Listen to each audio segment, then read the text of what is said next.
Hello बच्चों आज का टॉपिक इम्पोर्टेंट है। अभी मैंने एक एम्पिरिकल फार्मूला का एक स्टैंडर्ड न्यूमेरिकल लिंक करा है, अभी मैं करा दूंगा उसको अपने टर्न पर। आज का जो हमारा टॉपिक है बच्चों वो है केमिकल स्टिक्योमेट्री। केमिकल स्टिक्योमेट्री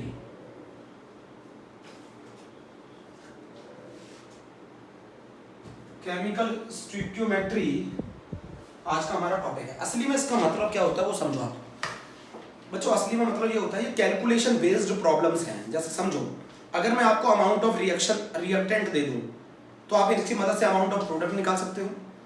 आपको मैं अगर किसी केमिकल रिएक्शन में अमाउंट ऑफ प्रोडक्ट दे दूं तो उसकी मदद से आप अमाउंट ऑफ रिएक्टेंट निकाल सकते हो। बच्चों मेरी बात समझ रहे हैं, ये वो कैलकुलेशन है जो इन्वॉल्व करती हैं amount of reactant and amount of product. समझ गए? मतलब आपको अगर मैं कोई केमिकल रिएक्शन दे दूं तो आप स्टिक्योमेट्री की मदद से रिएक्टेंट की मदद से प्रोडक्ट निकाल सकते हैं, प्रोडक्ट की मदद से रिएक्टेंट निकाल सकते हैं। समझ रहे हैं? असली में ये एक रिलेशनशिप है रिएक्टेंट के बीच में, रिएक्टेंट प्रोडक्ट के बीच में। असली में ये रिलेशनशिप है। ऐसा नहीं है कि आप रिएक्टेंट की मदद से रिएक्टेंट नहीं निकाल सकते। मान लीजिए किसी रिएक्शन में 1 मोल ए का कंज्यूम होता है, 2 मोल बी के कंज्यूम होते हैं। तो मैं अगर आपसे पूछूं कि 1 मोल ए का 2 मोल बी के साथ रिएक्ट करता है तो बताइए आधा मोल ए का कितने के साथ रिएक्ट करेगा? तो आप आंसर बोलेंगे 1 मोल बी के साथ, यही बोलेंगे ना। तो स्टिक्योमेट्री का मतलब होता है ऐसी कैलकुलेशन जो इन्वॉल्व करती हैं रिएक्टेंट्स को और प्रोडक्ट्स को। समझ गए? It involve the calculation of reactant and product. तो पहले डेफिनेशन लिख लेते हैं, समझ में आएगा। न्यूमेरिकल टॉपिक है, कभी थ्योरी नहीं पूछी जाती, कभी थ्योरी नहीं पूछी जाती, न्यूमेरिकल पूछा जाता है। तो सबसे पहले इसकी डेफिनेशन लिखते हैं बच्चों। इट इन्वॉल्व कैलकुलेशन ऑफ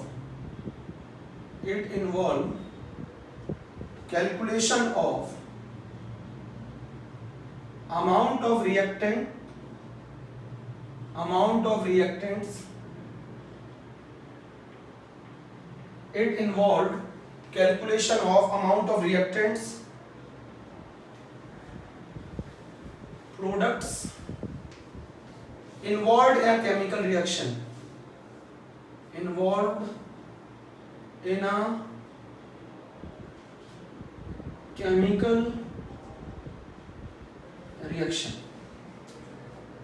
बच्चों क्या मतलब है जरा समझो। It involve calculation of amount of reactant and product involve in a chemical reaction. किसी बैलेंस्ड केमिकल रिएक्शन में जितने रिएक्टेंट और प्रोडक्ट इन्वॉल्व होते हैं उनकी कैलकुलेशन जो करते हैं वो स्टिक्योमेट्री के थ्रू करते हैं। जितनी केमिकल रिएक्शन में रिएक्टेंट और प्रोडक्ट इन्वॉल्व होते हैं उनकी जो हम कैलकुलेशन है वो किसके बेसिस पर करते हैं? किसी केमिकल रिएक्शन के बेसिस पर करते हैं। मेरी बात समझ में आ गई? It involve calculation of amount of reactant and product involve in a chemical reaction. समझ में? जैसे एक रिएक्शन लिख लेते हैं, एक हाइपोथेटिकल रिएक्शन लिखते हैं। A+2B changes into C+D। ये लिखा बच्चों। ये जो कोफिशिएंट है, जैसे A के आगे 1 जुड़ा हुआ है, ये जो कोफिशिएंट है बच्चों, इन कोफिशिएंट को स्टिक्योमेट्रिक कोफिशिएंट बोला जाता है। यहाँ A के साथ 1 जुड़ा है, ये स्टिक्योमेट्रिक कोफिशिएंट है। B के साथ 2 जुड़ा है, ये स्टिक्योमेट्रिक कोफिशिएंट है B का। ये स्टिक्योमेट्रिक कोफिशिएंट है A का, ये स्टिक्योमेट्रिक कोफिशिएंट है B का। यहाँ 1 जुड़ा हुआ है, this is called stoichiometric coefficient of C। किसी भी बैलेंस्ड केमिकल रिएक्शन में जो कोफिशिएंट आगे जुड़े होते हैं उसको स्टिक्योमेट्रिक कोफिशिएंट बोला जाता है। ये क्या बोला जाता है? यहाँ पे स्टिक्योमेट्रिक कोफिशिएंट ऑफ D। तो अगर मैं आपसे बोलूंगा जो ये 1 है ये क्या है? स्टिक्योमेट्रिक कोफिशिएंट ऑफ A। यहाँ 2 जो है ये है स्टिक्योमेट्रिक कोफिशिएंट ऑफ B। यहाँ 1 जो है वो है स्टिक्योमेट्रिक कोफिशिएंट ऑफ C। यहाँ 1 जो है वो स्टिक्योमेट्रिक कोफिशिएंट ऑफ D। तो अगर मैंने एक जर्नल रिएक्शन ले ली है तो उसमें जो कोफिशिएंट रिएक्टेंट और प्रोडक्ट के आगे जुड़े होते हैं उन कोफिशिएंट को स्टिक्योमेट्रिक कोफिशिएंट बोला जाता है। स्टिक्योमेट्रिक कोफिशिएंट बोला जाता है। समझ गए? स्टिक्योमेट्रिक कोफिशिएंट बोला जाता है। समझ गए? अब अगर मान लीजिए मैं इसको एक जर्नल रिएक्शन लिख दूं, एक journal reaction AA BB changes into CC BD। AA BB CC and DD। तो ये जो स्मॉल a है, स्मॉल b है, ये स्टिक्योमेट्रिक कोफिशिएंट है। Small a is called stoichiometric coefficient of A, small b is called stoichiometric coefficient of B, Small c is called stoichiometric coefficient of C. Small d is called stoichiometric coefficient of D. समझ गए? A जो है stoichiometric coefficient A का है, ये B का है, ये C का है, ये D का है. तो मैं यहाँ लिख दूं A, B, C, D ये क्या है सब? ये सब stoichiometric coefficient है रिएक्टेंट और प्रोडक्ट के. अच्छा ये कैपिटल A और कैपिटल B क्या है? कैपिटल A और कैपिटल B क्या है? कैपिटल A और कैपिटल B जो है ये रिएक्टेंट है. कैपिटल C और कैपिटल D क्या है? ये प्रोडक्ट है. तो असली में ये एक रिलेशन बताता है रिएक्टेंट और प्रोडक्ट के. इसके न्यूमेरिकल करते वक्त इक्वेशन का बैलेंस होना जरूरी है. Equation should be balanced. Equation का बैलेंस्ड होना जरूरी है जब भी आप किनकी कैलकुलेशन करोगे. जब भी आप किनकी कैलकुलेशन करोगे, जब भी आप स्टोइकियोमेट्री के क्वेश्चन सॉल्व करेंगे तो इक्वेशन का बैलेंस्ड होना जरूरी है. आपको मैं बताता हूं, इन स्टोइकियोमेट्री को मोल्स के टर्म्स में पढ़ते हैं. इन स्टोइकियोमेट्रिक कोफिशिएंट्स को, इन स्टोइकियोमेट्रिक, शॉर्ट में लिखता हूं स्टोइकियोमेट्रिक, इन स्टोइकियोमेट्रिक कोफिशिएंट्स को मोल्स के टर्म्स में पढ़ते हैं. मोल्स के टर्म्स में पढ़ते हैं. अभी मैं समझाऊंगा, सब समझाऊंगा. मोल्स के टर्म्स में पढ़ते हैं. असली में ये कैलकुलेशन इन्वॉल्व करता है. ऐसी कैलकुलेशन जिसमें आप रिएक्टेंट की मदद से प्रोडक्ट निकाल सकते हैं. एक ऐसी कैलकुलेशन जिसमें आप रिएक्टेंट की मदद से रिएक्टेंट भी निकाल सकते हैं, है ना. तो ये चीज आपको मैं बताना चाहता हूं, प्रोडक्ट की मदद से रिएक्टेंट भी निकाले जा सकते हैं. तो ऐसी कैलकुलेशन जो इन्वॉल्व करता है amount of reactant and product involve in a chemical reaction.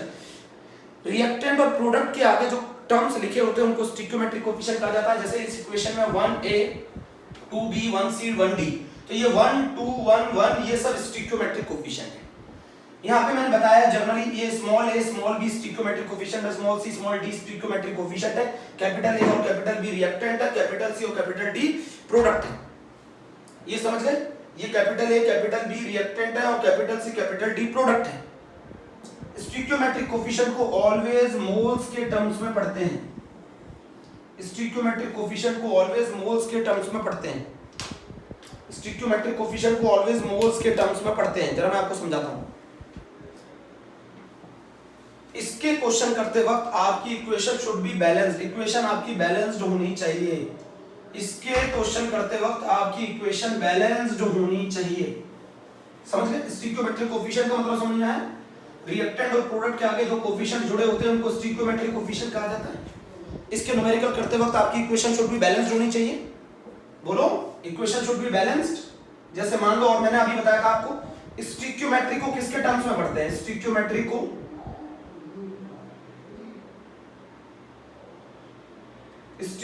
को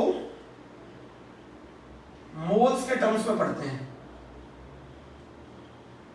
स्टोइकियोमेट्री को मोल्स के टर्म्स में पढ़ते हैं. ध्यान रखना इस बात को, मेरी बात को पढ़ते हैं. अब जैसे मैं इक्वेशन दे दूं, एक a plus 2b changes into c plus d. इसके कितने मोल है? 1 मोल. इसका कितना मोल है? मैंने बोला था स्टोइकियोमेट्रिक कोफिशिएंट को मोल्स के टर्म से पढ़ते हैं. इसके कितने मोल है? 2 मोल. इसका कितने मोल है? 1 मोल. इसका कितना मोल है? 1 मोल. ये चीज आपको किसने बताई है? ये चीज आपको बताई है equation.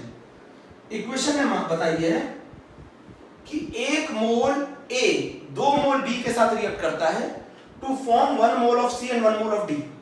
1 mole A completely 2 mole of B के साथ रिएक्ट करता है. 1 mole A completely totally consume हो जाते हैं. स्टोइकियोमेट्री के अंदर रिएक्टेंट टोटली कंज्यूम हो जाते हैं. 1 मोल A का 2 मोल B के साथ रिएक्ट करता है to give 1 mole C and 1 mole D. 1 mole A 2 mole B के साथ रिएक्ट करता है to give 1 mole C and 1 mole D. 1 mole A का 2 मोल B के साथ रिएक्ट करता है to give 1 mole C 1 mole D. जब ये दोनों कंप्लीटली रिएक्ट कर जाएंगे, मतलब रिएक्शन होने के बाद इन दोनों का अमाउंट 0 हो जाएगा, कोई बचेगा नहीं. स्टोइकियोमेट्री के क्वेश्चन जब हम करते हैं तो रिएक्टेंट टोटली कंज्यूम हो जाता है. 1 मोल A का रिएक्शन के दौरान टोटली कंज्यूम हो जाएगा, 2 मोल B के टोटली कंज्यूम हो जाएंगे to give 1 mole C and 1 mole D. 1 mole A का 2 मोल बी के साथ रिएक्ट करते हैं, 1 मोल सी देता है, 1 मोल डी देता है। जब ये दोनों रिएक्ट करेंगे तो ये कंप्लीटली कंज्यूम हो जाएंगे, कंप्लीटली कंज्यूम हो जाएंगे। 1 मोल ए का 2 मोल बी के साथ रिएक्ट करेगा, 1 मोल सी देगा, 1 मोल डी देगा, ये रिलेशन है। चलिए एक और एग्जांपल लेते हैं। जैसे 2H2 plus O2 gives 2H2O देता है, 2H2 plus O2 gives 2H2O देता है। इसका मतलब क्या है? इसका मतलब है 2 मोल H2 के 1 मोल O2 से कंप्लीटली रिएक्ट करते हैं, कंप्लीटली मतलब इन दोनों में से कोई बचेगा नहीं। रिएक्शन के बाद इन दोनों का अमाउंट 0 हो जाएगा, कंप्लीटली कंज्यूम हो जाएंगे ये। बच्चों ऐसा मैं क्यों बता रहा हूं? अगर एक भी रिएक्टेंट बच गया तो जो कंसेप्ट आता है वो लिमिटिंग रिएजेंट का आता है। अगर इन दोनों में से टोटली कंज्यूम नहीं हुए और एक बच गया तो उस केस में कंसेप्ट आ जाता है किसका? लिमिटिंग रिएजेंट का। तो जब रिएक्शन होगी तो 2 मोल हाइड्रोजन के 1 मोल ऑक्सीजन से कंबाइन करेंगे और क्या देंगे आपको? 2 मोल वाटर देंगे। 2 मोल H2 के 1 मोल O2 से कंबाइन करेंगे, 2 मोल H2O देंगे। 2 मोल H2 के 1 मोल O2 से कंबाइन करेंगे, 2 मोल H2O देंगे। ये आपकी मोल मोल एनालिसिस भी कह सकते हो आप इसके। 2 मोल H2 के 1 मोल O2 से रिएक्ट करेंगे, 2 मोल देंगे। ये दोनों रिएक्टेंट कंप्लीटली कंज्यूम होकर प्रोडक्ट देंगे 2 मोल। इनमें से कोई बचेगा नहीं, दे totally consume during the reaction, they totally consume during the reaction. अभी मैं ट्रिक बताऊंगा, इसको पहचानने का बड़ा आसान ट्रिक है। आपको कैसे मालूम चलेगा? सुन रहे ध्यान से, पहले इतना लिख लीजिए। स्टिक्योमेट्रिक कोफिशिएंट को मोल्स के टर्म्स में पढ़ते हैं। असली में इतना सब अगर नहीं भी समझ में आया तो मैं एक चीज समझाता हूं। स्टिक्योमेट्री पढ़ते वक्त रिएक्टेंट टोटली कंज्यूम हो जाते हैं, उनमें से कोई भी रिएक्टेंट का अमाउंट रिमेनिंग नहीं रहेगा। समझ गए? अब स्टिक्योमेट्री के अंदर मैंने जैसे समझा हूं, 2H2 plus O2 gives 2H2O। इसकी मोल्स कितने? 2 मोल। इसका मोल कितना है? 1 मोल। इसके मोल कितने? 2 मोल। 2 मोल इसके, 1 मोल इसका, 2 मोल इसके, है ना। 2 मोल हाइड्रोजन 1 मोल ऑक्सीजन गिव्स 2 मोल वाटर। 2 मोल हाइड्रोजन 1 मोल ऑक्सीजन गिव्स 2 मोल वाटर। समझ गए? 2 मोल हाइड्रोजन के 1 मोल ऑक्सीजन के साथ कंबाइन होकर 2 मोल वाटर देते हैं।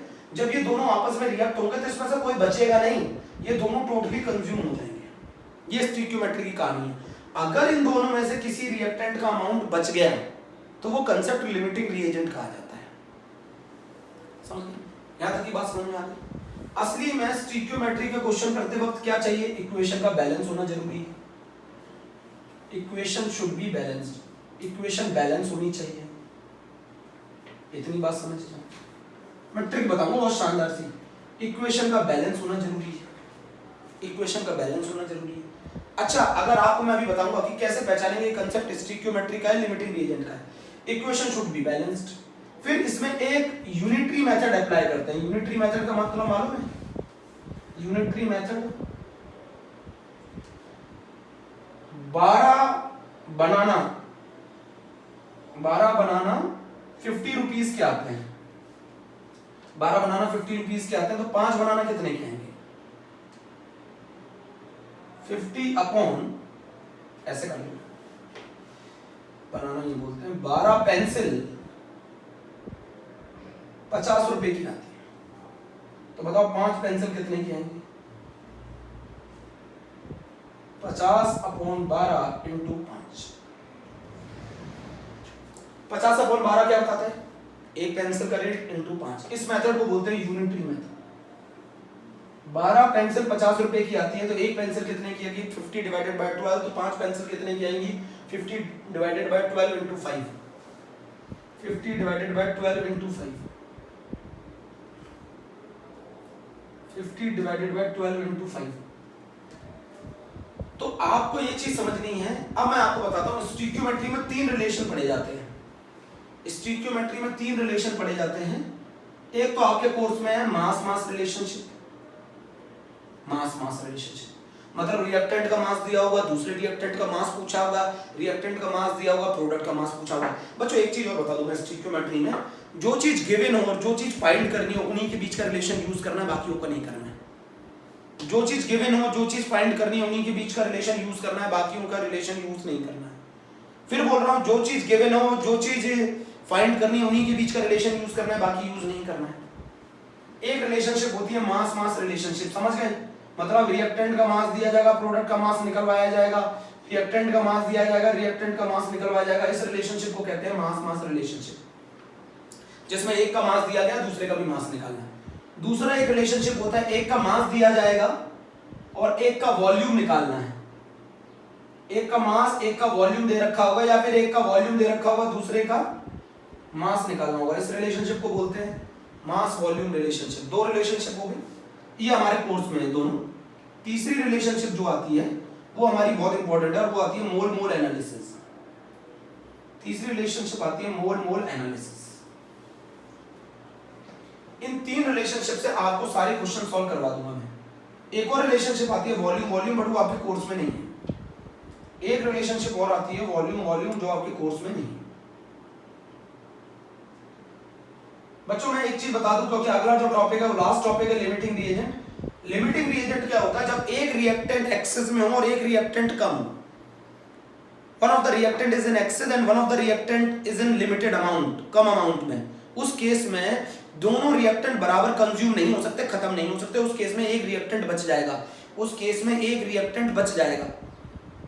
तो ऐसे केसेस में, जिस केसेस में रिएक्टेंट टोटली कंज्यूम नहीं होते हैं रिएक्शन के दौरान, उन केसेस में कंसेप्ट पढ़ा जाता है लिमिटिंग रिएजेंट। बट स्टोइकियोमेट्री के दौरान रिएक्टेंट टोटली कंज्यूम होते हैं ड्यूरिंग द रिएक्शन। इसमें दो रिलेशनशिप है, तीन रिलेशनशिप है, मास mass relationship, mass volume relationship, मोल मोल एनालिसिस, वॉल्यूम वॉल्यूम रिलेशनशिप। ये चीजें हम लोगों को सॉल्व करने में मदद करती हैं स्टोइकियोमेट्री के क्वेश्चंस को। तो स्टोइकियोमेट्री कुछ नहीं है, ये वो कैलकुलेशन है जो इन्वॉल्व करती है रिएक्टेंट और प्रोडक्ट को। जिसमें रिएक्टेंट और प्रोडक्ट इन्वॉल्व होते हैं किसी केमिकल रिएक्शन में, उसको हम कहते हैं केमिकल स्टोइकियोमेट्री। मान लीजिए मैं एक रिएक्टेंट का मास आपको दे दूं और दूसरे रिएक्टेंट का मास मैं आपसे पूछूं, या दूसरे प्रोडक्ट का मास मैं आपसे पूछूं, तो आप इसको जिससे सॉल्व करेंगे, जिस मेथड से आप इसे सॉल्व करेंगे, उसको स्टोइकियोमेट्री बोला जाएगा। ये रिलेशन है रिएक्टेंट के बीच में, और रिएक्टेंट प्रोडक्ट के बीच में, और प्रोडक्ट के बीच में, या रिएक्टेंट के बीच में।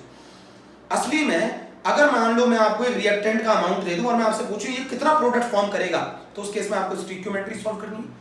मैं बोलूं अगर एक रिएक्टेंट दूसरे रिएक्टेंट से कितना रिएक्ट करेगा, तो भी आपको स्टोइकियोमेट्री सॉल्व करनी है, स्टोइकियोमेट्री से क्वेश्चन सॉल्व करना है। समझ रहे ना मेरी बात? समझ रहे ना मेरी बात? स्टोइकियोमेट्री से क्वेश्चन सॉल्व करने का मतलब क्या है? अगर मैं आपको एक रिएक्टेंट दे दूं और अगर मैं दूसरे रिएक्टेंट का अमाउंट पूछूं, तो स्टोइकियोमेट्री से सॉल्व करना है। एक रिएक्टेंट दे दूं, प्रोडक्ट का अमाउंट पूछूं, स्टोइकियोमेट्री से सॉल्व करना है। अगर एक का मास दे दूं, दूसरे का मास पूछूं, तो मास मास रिलेशनशिप लगानी है। एक का मास दे दूं, दूसरे का वॉल्यूम पूछ लूं, तो मास वॉल्यूम रिलेशनशिप निकालनी है। एक का मोल दे दूं, दूसरे का मोल पूछूं, तो मोल मोल एनालिसिस लगाना है, और वॉल्यूम वॉल्यूम रिलेशनशिप लगाना है। ठीक है, चलिए। तो सबसे पहले आज हम लोग मास मास रिलेशनशिप के क्वेश्चन सॉल्व करते हैं।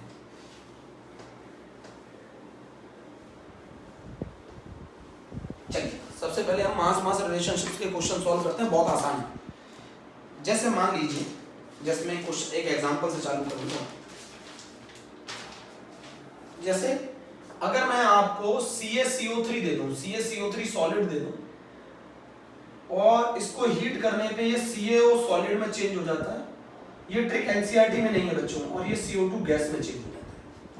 मास मास रिलेशनशिप का मतलब है सबसे पहले इनके मोल्स का रेशियो लिखो, फिर उन मोल्स को मास में कन्वर्ट कर दो, और मास में कन्वर्ट करने के बाद की कहानी बताता हूं।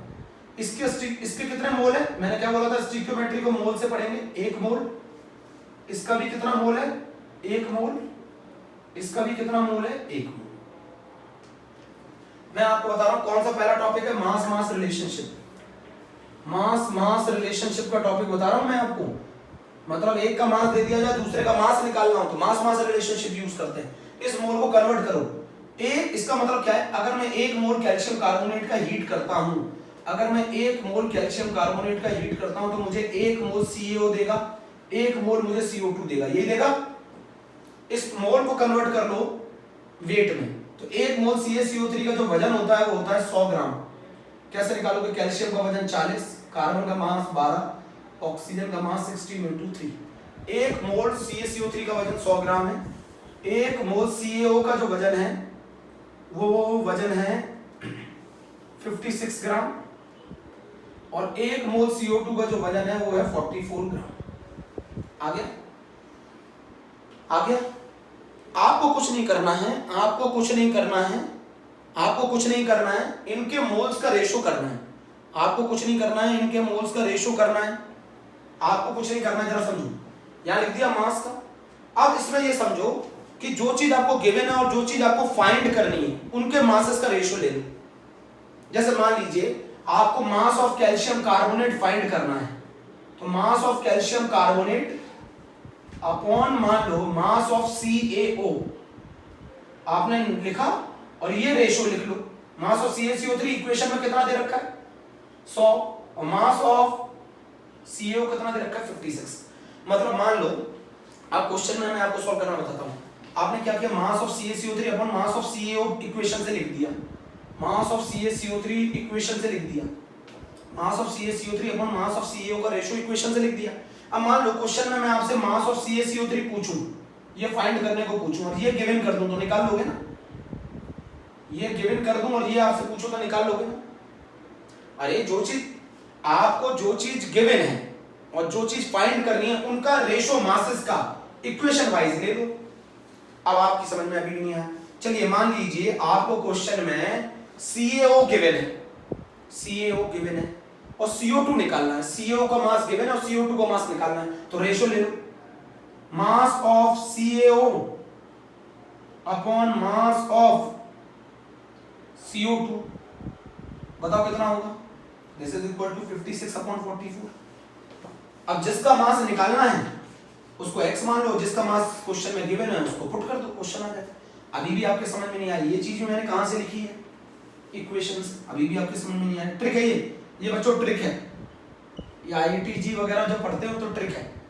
अगर एक का मास इक्वेशन में दे रखा हो दूसरे का मास अगर आपसे पूछा है तो ये रिलेशन लगाते हैं। चलिए मान लीजिए मैं आपको CaCO3 का मास दे दूं और आपसे CO2 का मास पूछ लूं क्वेश्चन में, तो इन दोनों का रेशो चाहिए होगा ना। जो चीज गिवन होती है और जो चीज फाइंड करनी है उन्हीं का रेशो लेते हैं, तो बोलो क्या होगा? मास of CaCO3 upon mass of CO2 बताओ कितना होगा? 100/44।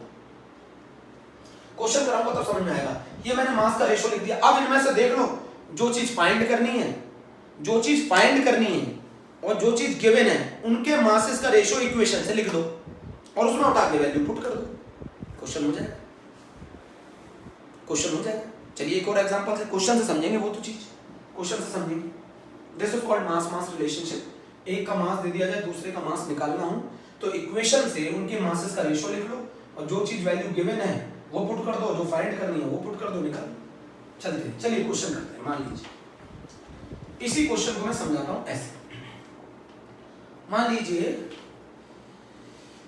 40 ग्राम calcium carbonate produce how many grams of CO2। अगर मैं how many grams of CO2 40 gram CaCO3 कितना CO2 प्रोड्यूस करेगा, तो किन दोनों के बीच का रिलेशन आना चाहिए मास का? CaCO3 का मास का रिलेशन और CO2 का मास का रिलेशन। इसका रेशो लिख दो, मास of CaCO3 upon mass of CO2 कितना आ गया बेटा? 100/44। किसका मास निकालना है मेरे प्यारे बच्चों? किसका मास निकालना है? अनामिका बताओ किसका मास निकालना है? CO2 का मास निकालना है। CaCO3 का मास दे रखा है 40। मास ऑफ CO2 आपको निकालना है। मास ऑफ CO2 आपको निकालना है 100/44। 0 से 0 कैंसिल हो गया, 0 से 0 कैंसिल हो गया। 44 × 4 है ना, तो मास ऑफ CO2 आ गया, मास ऑफ CO2 आ गया 44, 4.4 × 4, ये आ गया 17.6। तो जिसका मास गिवन है, क्वेश्चन समझो, ये क्वेश्चन है, जिसका मास गिवन है और जिसका मास निकालना है उनका मास मास रिलेशनशिप निकाल लो। और मास मास रिलेशनशिप डायरेक्ट मत निकालना, पहले मोल निकालना। मास मास रिलेशनशिप निकालो, किसके बीच का गिवन है, इन दोनों का रेशियो ले लो मासेस का इक्वेशन से, इन दोनों का रेशियो ले लो मासेस का इक्वेशन से, ले लिया इन दोनों का रेशियो मासेस का इक्वेशन से। चलिए अभी भी आप लोगों को आया नहीं, मुझे लग रहा है अभी भी नहीं आया, अभी भी नहीं आया। करते हैं फिर करते हैं, समझिए अभी समझिए, एक से तो कंसेप्ट से समझ में नहीं आता ना। और अगर आप मास निकाल सकते हो तो मोल्स भी निकाल सकते हो, मास को डिवाइड कर दो मोलर मासेस से तो मोल्स आ जाएंगे। चलिए मैं क्वेश्चन कराता हूँ तब आपकी समझ में आएगा। एनसीईआरटी का क्वेश्चन, एनसीईआरटी का क्वेश्चन, बट याद रखना इसके क्वेश्चन करते वक्त equation should be balanced. CH4 gas plus 2O2 gas, बहुत आसान तरीका है ये, CO2 gas plus 2H2 liquid.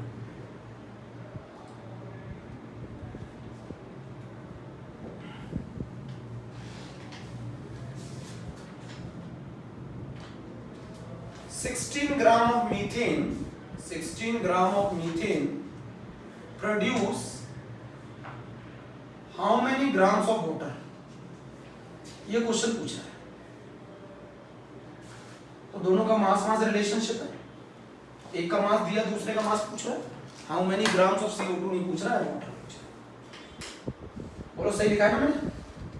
कैसे पहचाना मास मास रिलेशनशिप? एक का मास दे रखा दूसरे का मास पूछा है, इक्वेशन बैलेंस्ड है। चलिए लिखते हैं, सबसे पहले सॉल्यूशन करूं। CH4 plus 2O2 changes into CO2 plus 2H2। कौन गिवन है? मीथेन गिवन है, वाटर पूछा है। चलिए इसका मतलब क्या है, 1 मोल मीथेन इक्वेशन बताती है 2 मोल ऑक्सीजन के साथ रिएक्ट करता है, 1 मोल CO2 बनाता है, 2 मोल H2O बनाता है। कन्वर्ट करो इसको मास में, 1 मोल मीथेन का मास होता है 16 ग्राम, 2 मोल ऑक्सीजन का मास होता है 32 ग्राम, नहीं 64 ग्राम, CO2 का मास होता है 44 ग्राम, इसका मास होता है 36 ग्राम। इन दोनों के मासेस का सम बराबर होगा according to the law of conservation of mass. अब किनके बीच का रिलेशन है? ये गिवन है, ये गिवन है, ये फाइंड करना है, ये गिवन है, ऐसे लिख लिया करो ना, ये गिवन है और ये फाइंड करना है। बेटा स्कूल में बहुत जल्दी आंसर बता दोगे तो टीचर चेक करेगा कहाँ पढ़ते हो, गिवन है और ये फाइंड करना है, ठीक है। तो आप क्या लिख लो, क्या लिख लो, सबसे पहले mass of CH4 upon mass of water का इक्वेशन से रेशियो लिख लो। बताओ क्या रेशियो है? 16/36 है ना। इन दोनों में से किसका मास गिवन है? मास ऑफ CH4 क्वेश्चन में गिवन है 16 ग्राम। किसका मास पूछा है? वाटर का मास पूछा है, इज इक्वल्स टू 16/36। 16 कैंसिल हो गया, मास ऑफ वाटर आ गया, कितना आ गया बेटा? मास ऑफ वाटर आ गया 36 ग्राम। मास ऑफ वाटर आ गया 36 ग्राम। इक्वेशन भी आपको बता रही है 16 ग्राम मीथेन को जलाने पर 36 ग्राम वाटर बनता है। 16 ग्राम मीथेन को जलाने पर 36 ग्राम वाटर बनता है। तो ये मेथड है आराम से, जिसका निकालना है उसके मासेस का रेशियो ले इक्वेशन से। ये कहां से रेशियो लिखा है आपने? ये रेशियो कहां से लिखा है? इक्वेशन से। अभी भी मैं तो मानता हूं अभी भी आपको क्वेश्चन नहीं आया है।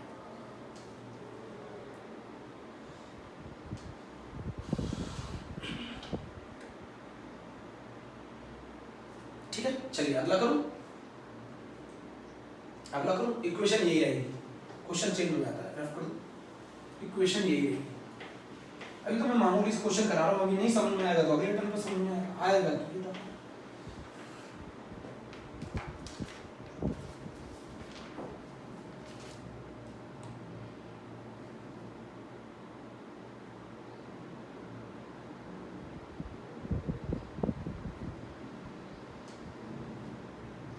चलिए क्वेश्चन करते हैं,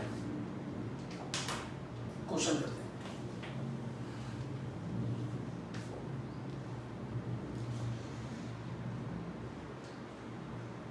क्वेश्चन है, समझते हैं आप लोग, करते हैं, देखते हैं। 367.5, चलो बस 245 ग्राम ऑफ KClO3 KClO3 का मॉलिक्यूलर मास होता है 122.5 ग्राम पर मोल।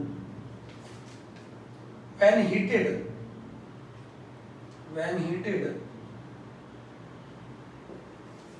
how many grams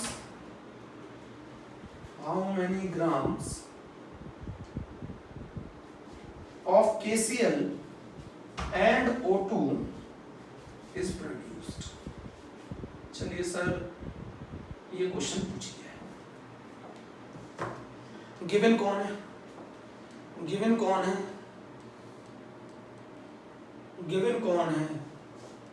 गिवन है KClO3। फाइंड क्या करना है? फाइंड करना है KCl, फाइंड करना है O2 का मास, ये दोनों फाइंड करने हैं। तो KClO3 का इनके साथ रिलेशन निकालेंगे। बेटा जो गिवन होता है, जो फाइंड करना होता है, उनके बीच का रिलेशन निकालते हैं। Equation should be balanced. 2 KClO3 heat करेंगे, 2 KCl सॉलिड प्लस 3 O2। अब जरा देखो, चेक करो, equation should be balanced. Mass relationship है। इसके 2 मोल, इसके 3 मोल के साथ रिएक्ट करते हैं। इसके 1 मोल का वजन होता है 122.5, तो 2 मोल का कितना होगा? 245 ग्राम। इसके 1 मोल का वजन होता है, पोटेशियम का मास होता है 39 प्लस Cl का मास होता है 35.5। ये कितना आ गया? 74.5 इंटू 2। 1 मोल का वजन आ गया 74.5। तो कितने मोल है? 2 मोल। K का मास होता है 39। अरे भैया K का मास 39 होता है, Cl का मास 35.5 होता है, 74.5, 2 का मास आ गया इतना। 1 ऑक्सीजन का मास होता है 32, तो 3 मोल का मास कितना हो गया? 96 ग्राम। ये किसने बताया आपको? ये बताया इक्वेशन। बताया इक्वेशन। किसका क्या क्या रिलेशन फाइंड करना? How many grams of KClO3। तो mass of KClO3 divided by mass of KCl का रेशियो कितना होगा? जल्दी बताओ। Mass of KClO3 is 2 into 122.5 divided by 2 into 74.5।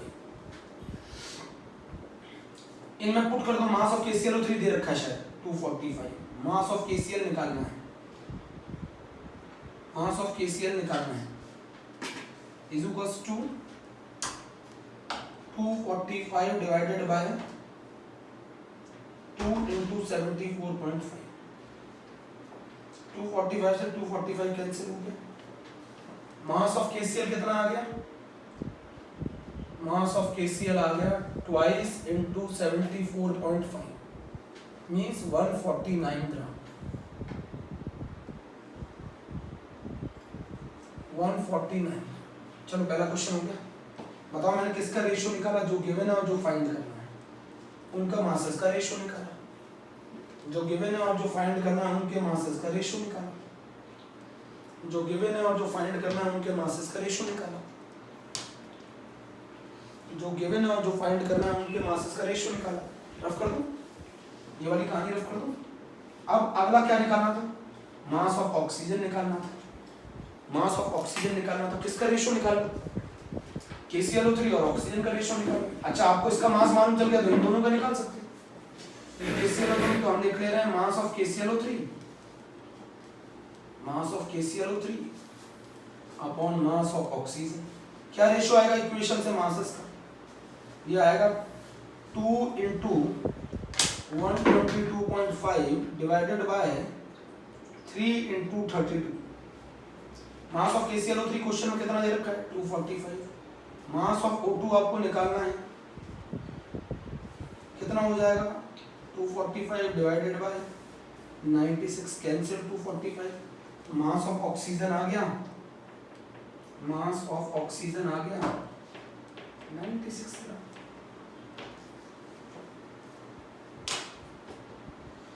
चलिए, ये तो हो गई बात समझाने की। समझाने की बात हो गई यार, समझ की कोशिश करिए। नहीं समझ में आएगा तो मैं आपको अगले टर्म पे सिखाऊंगा। जल्दी ऑफलाइन क्लासेस होने वाली है तो वहाँ सिखाऊंगा। सब सिखाऊंगा, बट आपको ये याद रहेगा थोड़ा सा कंसेप्ट, घबराए मत करो जल्दी से।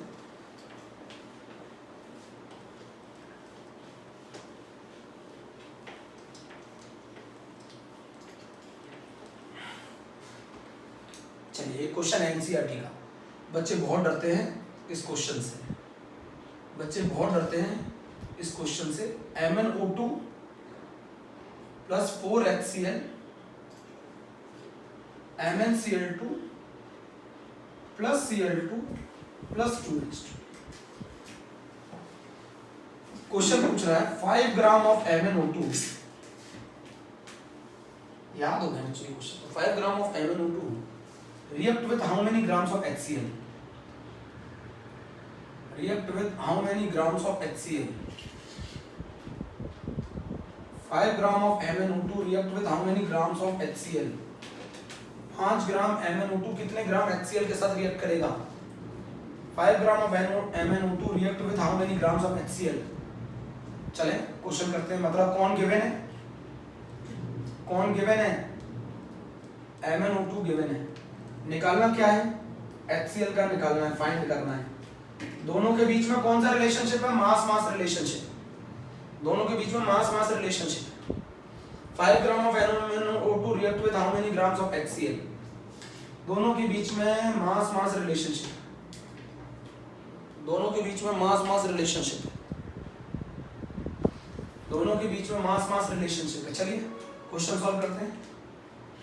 MnO2 plus 4HCl MnCl2 plus Cl2 plus 2H2। चलिए इसके कितने मोल है? 1 मोल। इसके कितने मोल है?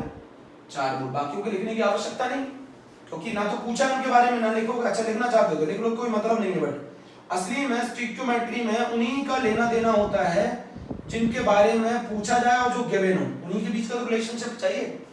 अरे पूरे के रिलेशनशिप से क्या मतलब है? 1 मोल Mn का मास होता है बेटा 55, ऑक्सीजन का मास 16 × 2, तो ये 1 मोल का वजन आ गया 87 ग्राम। एक HCl का मास कितना होता है? हाइड्रोजन का 1, क्लोरीन का 35.5, 36.5 ग्राम। इन्हीं दोनों का चाहिए भाई, एक गिवन है, दूसरा निकालना है। तो मैं ऐसे लिख दूं, mass of MnO2 upon mass of HCl। बच्चों अगर नहीं आएगा मैं दोबारा वीडियो बना दूंगा। Mass of MnO2 upon mass of HCl, बताओ रेशियो कितना होगा? 87 डिवाइडेड बाय 4 × 36.5। इन दोनों में से किसका मास गिवन है? बताओ क्वेश्चन में से।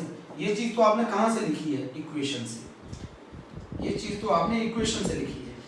मास ऑफ MnO2 कितना है? 5 ग्राम। मास ऑफ HCl कितना है? निकालना है। रेशो कितना है? 87 अपॉन 4 × 36.5। तो ये आ रहा है, x बराबर आ रहा है 20 × 36.5 डिवाइडेड बाय 87, आई थिंक 8.39 ग्राम।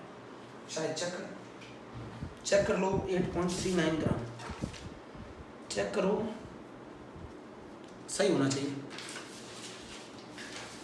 देखो जो चीज गिवन है और जो चीज फाइंड करनी है उन्हीं के बीच का मास का रिलेशनशिप निकाला है। जो चीज गिवन है और जो चीज फाइंड करनी है उन्हीं के बीच का मैंने मास का रिलेशनशिप निकाला है, बाकियों को छोड़ दिया है। जो चीज गिवन है और जो चीज फाइंड करनी है उन्हीं के बीच में मास का रिलेशनशिप निकाला है। ठीक है, रफ कर लो।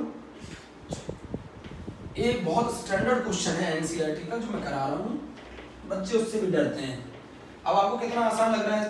जो चीज फाइंड करनी है और जो चीज गिवन है उन दोनों का मास का रेशो ले लो इक्वेशन से और उसमें वैल्यू पुट करके सॉल्व कर दो। चला गया? ये एनसीईआरटी में टीचर बताते हैं बहुत ही स्टैंडर्ड क्वेश्चन है। टीचर बताते हैं बहुत ही स्टैंडर्ड क्वेश्चन है एनसीईआरटी का, बट मैं आपको बता दूं ये एनसीईआरटी का स्टैंडर्ड क्वेश्चन जरूर होगा, बट आपके लिए बहुत मामूली है। एक इक्वेशन दे रखी है CaCO3 plus 2HCl aqueous। Equation should be balanced. CaCl2 plus CO2 plus water. Question पूछ रहा है व्हाट मास मास पूछ रहा है, what mass of CaCO3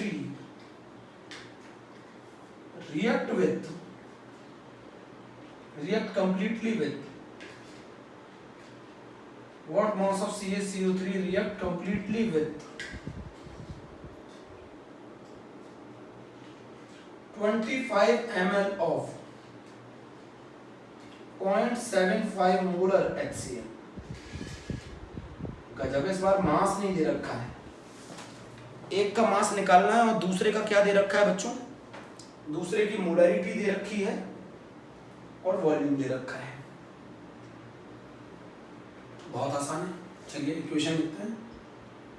CaCO3, अच्छा लेना देना किससे है, 2HCl CaCl2 CO2 plus water, लेना देना इनसे है ही नहीं, बाकियों से इससे लेना देना है। कितने मोल, 1 मोल, इसके कितने मोल, 2 मोल। अभी तो बहुत क्वेश्चन कराऊंगा तब और क्लियर होगा। तो मास मास का रिलेशनशिप का एनसीईआरटी खत्म हो गई यहीं पर।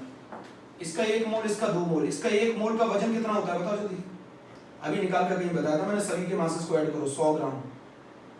इसके 1 मोल का वजन होता है 36.5, तो 2 का कितना होगा, 2 × 36.5। रेशो निकाल लो, mass of CaCO3 upon mass of HCl is कितना होगा बोलो, 100 अपॉन 2 × 36.5, 100 अपॉन 2 × 36.5 होगा। मास ऑफ CaCO3 निकालना है। अब हमें क्या चाहिए क्वेश्चन में, मास ऑफ HCl चाहिए। मास ऑफ HCl नहीं दे रखा, मास ऑफ HCl नहीं दे रखा है, निकाल लो। मास ऑफ HCl नहीं निकाल पाओगे, चलिए। मोलैरिटी का फॉर्मूला क्या होता है, number of moles upon volume in litre, यही होता है ना, number of moles upon volume in litre. Molarity दे रखी है 0.75, मोल्स निकाल लो HCl के, वॉल्यूम दे रखा है 25/1000, ठीक है।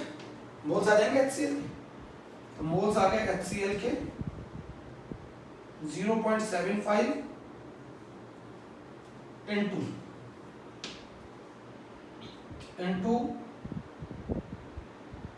25/1000,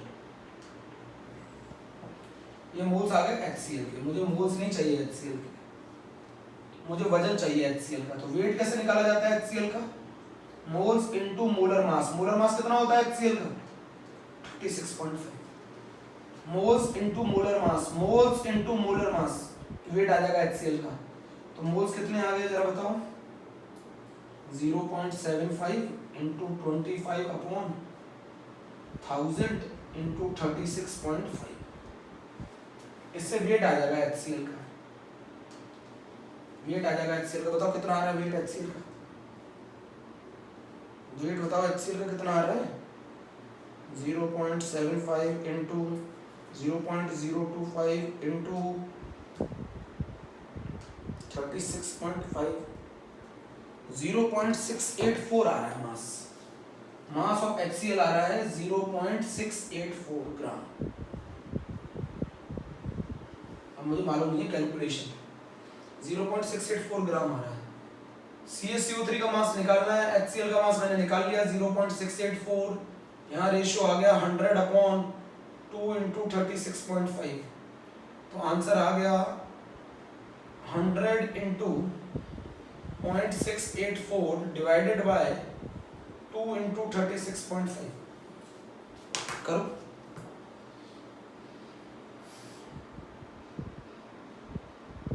हंड्रेड इंटू 0.684 डिवाइडेड बाय 0.93 आ गई। अब आप बोलेंगे ये क्या कर दिया है, कुछ नहीं किया है, मैंने मोलैरिटी की मदद से मोल्स निकाले और मोल्स की मदद से वेट निकाला। आप लोगों ने अच्छी तरह पढ़ रखा है, मोल्स को मोलर मास से मल्टीप्लाई कर दो तो वो वेट आ जाता है, मोल्स को मोलर मास से मल्टीप्लाई कर दो तो वेट आ जाता है। मैंने मोल्स निकाल लिए, कैसे निकालते हैं, molarity is equal to number of moles upon volume in litre. Volume दे रखा था 25.75, मोल्स निकाल लिए HCl के।